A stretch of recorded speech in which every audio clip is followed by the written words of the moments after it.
अस्सलाम वालेकुम बच्चों, क्या हाल है आप लोगों का। आई होप आप सब लोग ठीक हो गए। अच्छा, पेपर्स आप लोगों के मैंने चेक कर लिए हैं। सबसे पहले तो ना आपके पेपर्स के ऊपर बात कर लें। एक तो पेपर वैसे ही इजी था। देखो, मैं जब हम लोग क्लास में बात करते थे, हम यही सेल्फ अकाउंटेबिलिटी की बात करते थे कि आपका अपना दिल जो है वो राज़ी होना चाहिए चीज़ों को लेकर।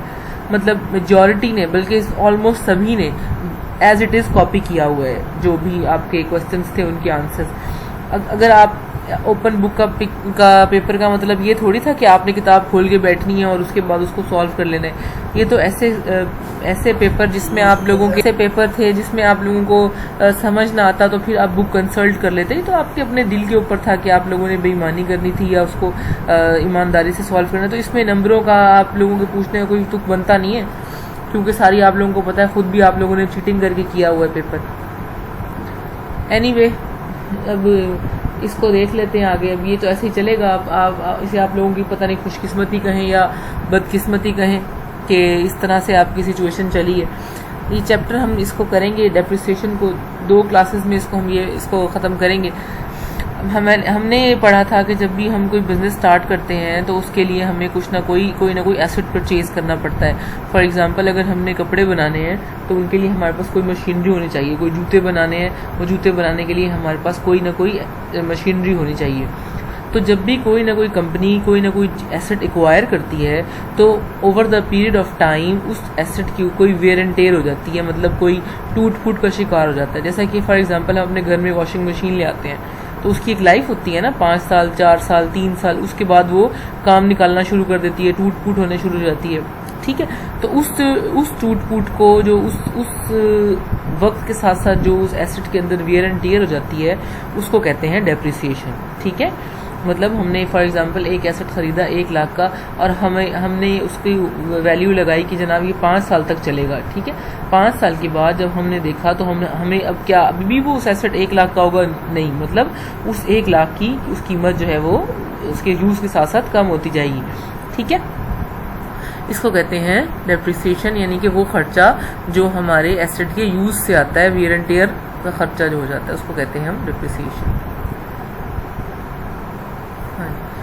Depreciation is the cost of lost usefulness और cost of diminution of service yield from the use। मतलब इसका मतलब ये है कि जैसे जैसे आप एक एसेट लगाया है आपने, वो एसेट जैसे जैसे इस्तेमाल होगा उस एसेट की जो यूज़फुलनेस है वो कम होती जाएगी। मतलब अगर आप एक एसेट से 2000 पीस एक टाइम पे बना रहे थे तो हो सकता है 2 साल इस्तेमाल करने के बाद आप उससे 1000 पीस बनाना शुरू कर दो। मतलब वक्त के साथ साथ आहिस्ता आहिस्ता उसकी यूज़फुलनेस जो है वो कम होती जाएगी। जिस कीमत की उसकी यूज़फुलनेस कम होगी वही डेप्रिसिएशन कहलाया जाएगा। ठीक है, डेप्रिसिएशन जो होती है ना, ये हमारा एक्सपेंस होता है। ठीक है, इसको हम अपने जब बैलेंस शीट बनाते हैं तो उसको हम वहाँ पे हम इसको एज अ एक्सपेंस रिकॉर्ड करते हैं। ठीक है, अच्छा, एक और चीज़ भी होती है, ये हम एक्चुअली खर्चा किसी को पकड़ा नहीं रहे होते। मतलब फॉर एग्जांपल हमारा एक्सपेंस हुआ है तो हम ये दे नहीं रहे ना, एक्सपेंस दे नहीं रहे हम, तो ये हमारा एक नॉन कैश एक्सपेंस होता है। इसका मतलब ये होता है कि हमने सिर्फ अपने पास एक्सपेंस रिकॉर्ड करना है, लेकिन हमने ना इसका खर्चा किसी को देना नहीं होता, मतलब कैश की सूरत में किसी को देना नहीं होता। ठीक है, तो depreciation is a non cash expense.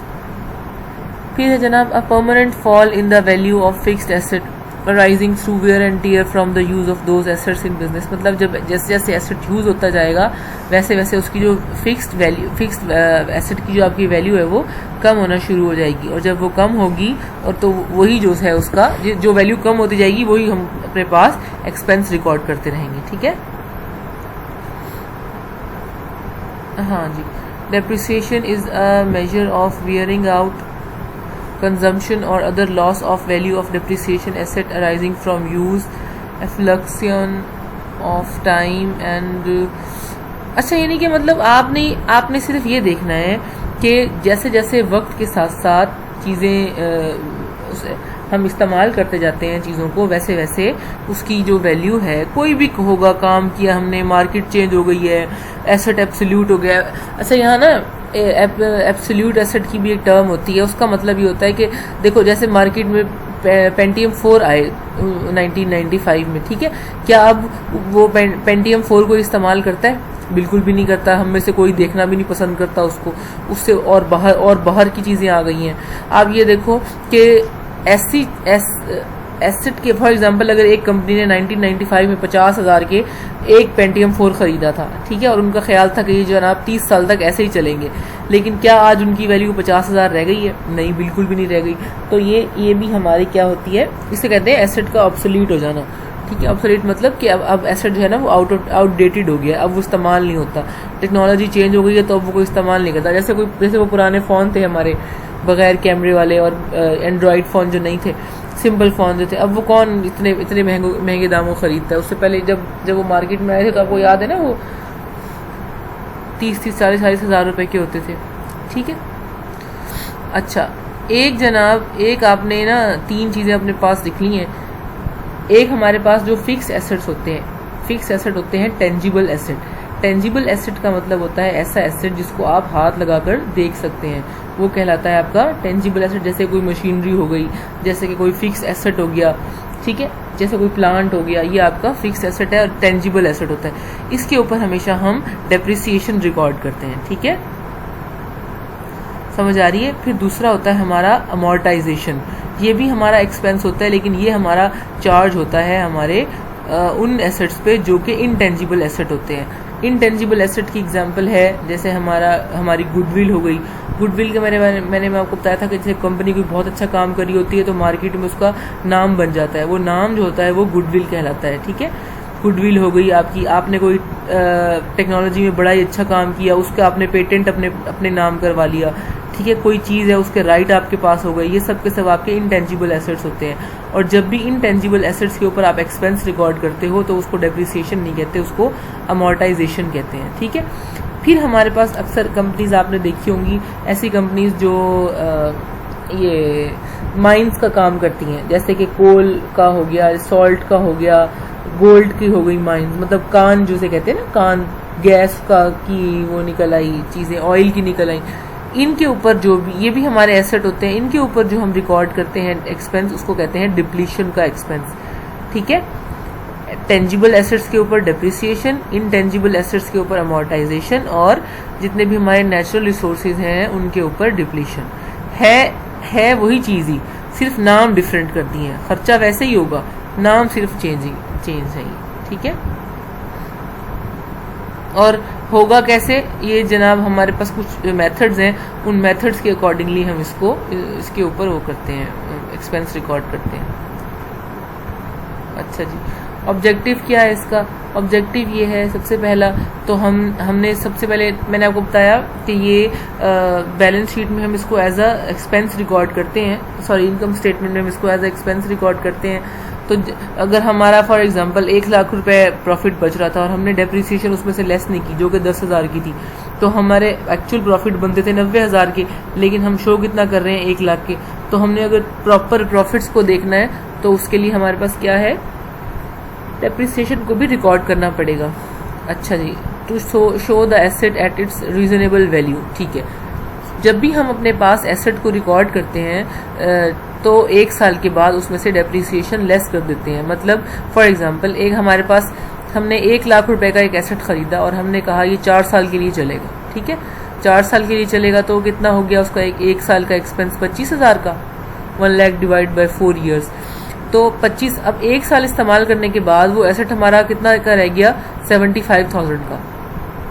ये 25,000 का तो यूज़ कर लिया ना हमने, तो इसलिए हम अपने पास डेप्रिसिएशन रिकॉर्ड करते हैं ताकि हम जो एसेट लिख रहे हैं, एसेट की वैल्यू जो है वो हमारे पास एक्चुअल उसकी प्राइस पे आए। ऐसा ना हो कि हम वो कर दें, मतलब गलत तरीके से चार्ज कर दें। ठीक है, हाँ जी, इन्वेस्टमेंट को देखना है, मतलब ये है कि आपने जितनी इन्वेस्टमेंट की हुई है एसेट में उसके मुताबिक आप उसके ऊपर एक्सपेंस भी चार्ज कर रहे हो या नहीं कर रहे, और जितनी इन्वेस्टमेंट है उसको उसके अकॉर्डिंगली ही ख़त्म करना है। ठीक है, हाँ जी, डेप्रिसिएशन सब हमें एडवांटेज भी देती है, वो ये इस तरह से देती है कि मैंने आपको कहा कि ये नॉन कैश एक्सपेंस है, इसमें हम एक्चुअली कैश नहीं पे कर रहे होते।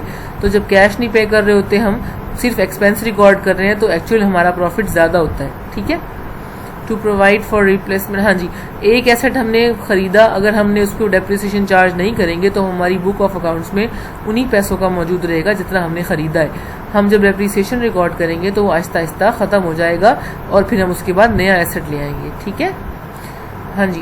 बाकी फिर टैक्स डिडक्शन भी है कि अगर हमारा प्रॉफिट ज़्यादा शो हो रहा है, डेप्रिसिएशन नहीं रिकॉर्ड की, तो टैक्स भी ज़्यादा लगेगा।